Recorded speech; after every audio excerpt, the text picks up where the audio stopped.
Assalamualaikum, apa khabar semua? Selamat datang ke bahagian 2 video kembara dua roda kami. Dalam bahagian ini, kami akan meneliti sedikit sebanyak aspek teknikal dan kelengkapan pengembara motosikal. Ya, aspek ini sangat penting. Tak kira sama ada sebenarnya hanya pada gaya pengembara ataupun betul-betul menjiwai gaya hidup seorang pengembara motosikal. Memang benar, motor apa saja boleh membawa anda ke mana sahaja, seperti yang dilakukan oleh pengembara dua roda Hadi Hussein dan Timothy Uy, yang masing-masing telah menaiki motosikal jenis Kapcai dari Malaysia ke London. Tetapi itulah cabaran yang mereka mahukan. Tidak semua penunggang mungkin mampu mengembara secara itu. Pada kami, ada beberapa kriteria yang perlu dipenuhi untuk memilih motosikal yang sesuai untuk tunggangan pengembaraan. Antara ciri-ciri itu adalah saiz motosikal yang sesuai untuk anda, gaya duduk yang selesa, enjin yang berkapasiti sederhana dan kerangka dan suspensi yang mampu menanggung berat dan jenis tunggangan yang anda akan lalui.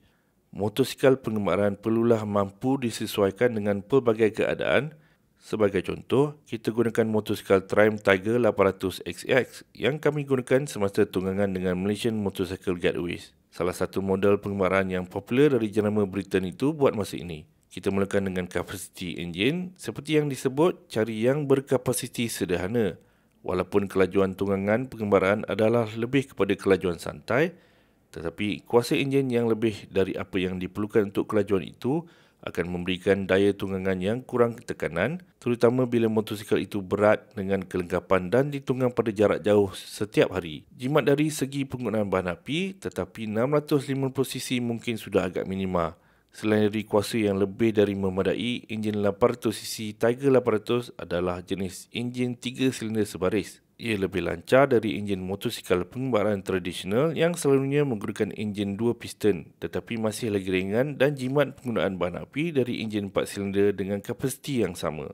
Saiz motosikal ini pula boleh dikira perentaraan yang hampir sempurna.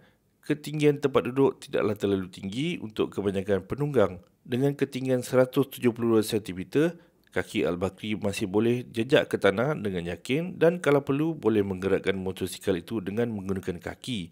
Ketinggian yang lebih rendah mungkin memberikan keupayaan menggerakkan motosikal itu dengan lebih senang, tetapi ia akan mengurangkan kapasiti sistem gantungan atau suspensi untuk mempunyai kelegaan yang panjang yang lebih sesuai untuk tunggangan jalan tidak rata yang mungkin perlu dilalui.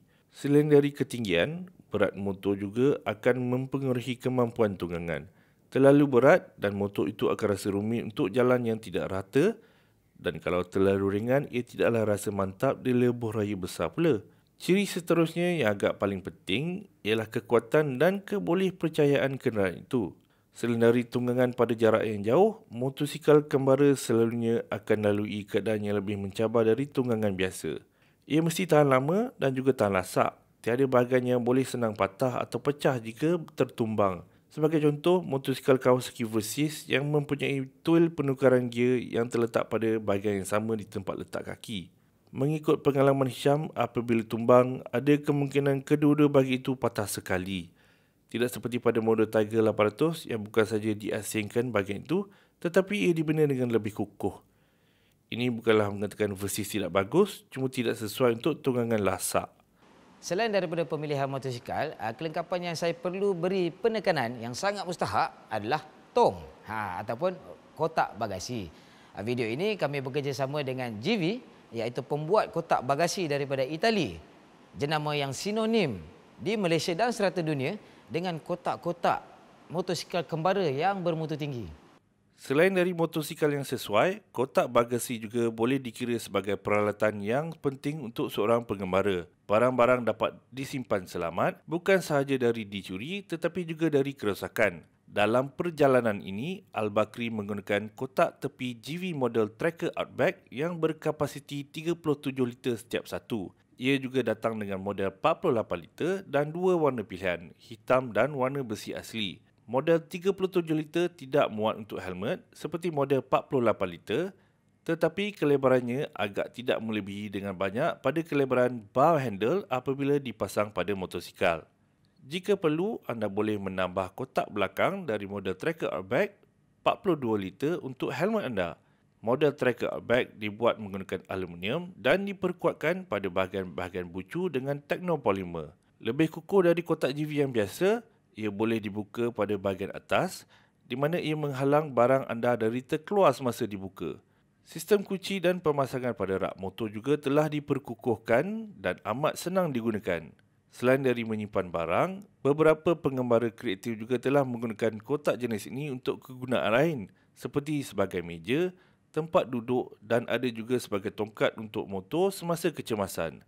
Kami tidak memperakukan perkara tersebut tetapi ia memang menunjukkan kekuatan kotak-kotak yang dibuat oleh GV, sebuah jenama Itali yang telah membuat aksesori motosikal sejak tahun 1978 lagi. Selain daripada motosikal yang sesuai dan kotak bagasi, pastikan juga pakaian anda sesuai untuk cuaca yang anda lalui dan keselesaan. Orang Malaysia kan panas, Thailand pun panas. Jadi saya suka guna jersey yang guna mesh ni, jaring-jaring ni untuk pakaian saya. Dan juga helmet juga. Helmet yang saya guna ni daripada GV model X01. Dia ada lubang kat bahagian dagu ni. Dia angin masuk terus sejuk muka, selain daripada vent yang kat atas macam helmet biasalah. Tapi lagi satu kelebihan helmet ni, saya boleh buka bahagian dagu ni dan gunakan sebagai open face. Macam situasi macam bila saya sampai bandar-bandar kecil, saya dah check in hotel, saya nak keluar balik, nak cari makan, nak jalan-jalan, tengok benda-benda, dapatlah guna open face. Senang sikit nampak pemandangan apa semua. Sampai sini saja untuk video kali ini. Harap anda dapat informasi yang anda cari. Sehingga video yang akan datang, selamat menenggang.